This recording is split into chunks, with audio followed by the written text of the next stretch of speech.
also a documentary filmmaker. Do you think that affected your way of making this movie? The fact that you have worked with documentaries? Yes, because as I said, I'm also a producer, and for me it's really exhausting to work with a big crew, with a lot of people, and I think that for this film was very important to create some kind of intimacy with the actors, with the people who was working with me, and at the end we make this film. I don't know, with maybe we used like one like in a couple of scenes. Was very small crew, was very intimate, and because the naturalism I wanted to make in this was very important to have these small people working. Okay. Well, it's very impressive to hear that, considering how beautiful it is to watch. So, well done. And I'm interested in the process. After you decided you wanted to make this kind of a new take on the conflict in Colombia, how did you go about choosing the form, the three stories, and why did you choose them? Yeah, when I decided the subject, I started to make some research and some investigations, and I discovered that everything we know in Colombia is just the top of the iceberg, and under the things that the media says, there is a lot of big and terrible situations happening in Colombia, and I don't know if you maybe from here know something about Colombia.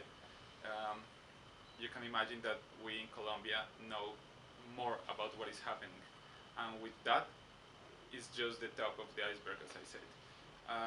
And my first reaction was, okay, I'm going to make a film in which everyone is going to know what is really happening in Colombia. But at the same time, that situations are so hard, so painful, and there is a lot of victims that are going through a lot of terrible situations that in that point I decide I have nothing to say about the pain of these people because it's so big, it's huge that I only can have compassion and I only want to support the people who is really living this war. And that's why I decided not to make a film to victimize victimize again the people, um, and and I didn't want to make a film who, if you're left wing and you saw the film only about, I don't know, the guerrilla, you start to talk about that. And why you are not talking about the paramilitary, and why you are not talking about the army. And so I decided to make this kind of triptych with a balance with the three main actors of the conflict in Colombia in order to avoid the polarization, the political polarization. And at the end I think is, well, all the films are political, but this is not about the policy, you know? Well, I'm curious, did you have any other potential stories that you were working on that didn't make it into the movie? Other points of view? Yes, well, in some point, the first draft of the script was very explicit, very obvious, and with a lot of hard situations and dismembering and a lot of things that making the process of investigation, I discovered that wasn't a very good idea. And yes, with the time, I figured it out that maybe this was the best way to make the film. Right, to get away from the polarization, focus on the characters. Very good. I want to open up for you guys to ask questions. Could you tell us a bit about the second story? If this is something that is common, what's the scenario in the second story? The film, on purpose, takes all the kind of context. Um, but the second story is a situation that it was, and I think still is happening in Colombia, that was very popular a few years ago, and that's the government start to give some incentives to the members of the army if they kill a lot of guerrilla members. So the people from the army start to recruit young boys from the suburbs and kill them and present it as guerrilla combats died in the war. So I think was one of the top crimes in Colombia we have been living, because the army, who's supposed to defend us, start to kill people only to get, I don't know, vacations or get more money, or and this was a really common reality the army made around the country.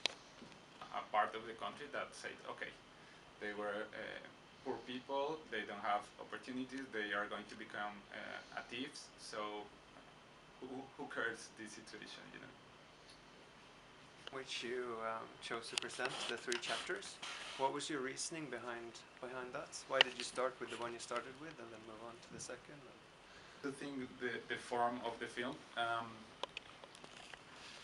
I figured it out that in some cultures, maybe not all the countries, not all the cultures, but the human is also composed by 3 energies or 3 aspects.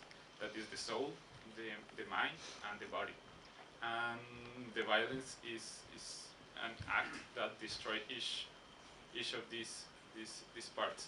So the first one is a kidnap by the guerrilla. I try to work with the concept of destroying the soul. When you are living with a chain in your neck for 10 years and you have not the possibility to talk with anyone, and you are in the jungle in this big and full of life space, you start to think that each day is equal to the day before and is going to be the same as the next one. And it's a slow process where your soul has been destroying so slowly, like in the nature, the stalactitas. In the nature, when a drop, Oh, and a stalactite. stalactite, Yeah. and it's this slow process, and it's this destroying of the soul. And also for the audience, it's more easy to create some link with the character, because everybody says, okay, this is wrong, this is not the things that must be happening. The second story, as I said, in Colombia is very polarized because of the situation. And I think it's how the violence destroys the mind, or the dreams, or the possibilities to be someone. And in Colombia, in the first chapter is, okay, this is wrong. In the second one, I think the audience, some part of the audience could say, well, it's the war, people has to die, and other people say, come on, okay, this is wrong, this is terrible, it must not be happening. And the third story is the paramilitary. Finally, is the destroy of the body, the last thing that the human has. The body is my territory. It only belongs to me, and it's the destroying of this part. And as is represented as an usual man, I think it puts the audience in a hard situation where they say, okay, he's a killer, but also he's a human being, and starts some kind of, I don't know if conflict inside the person, but start to think over all the situation and everything that is happening. And I think that's why the order was important, was crescendo or decrescendo. Here tonight, and I hope you enjoy your stay in Sweden. And I wish you all success with your film. Thank you very much.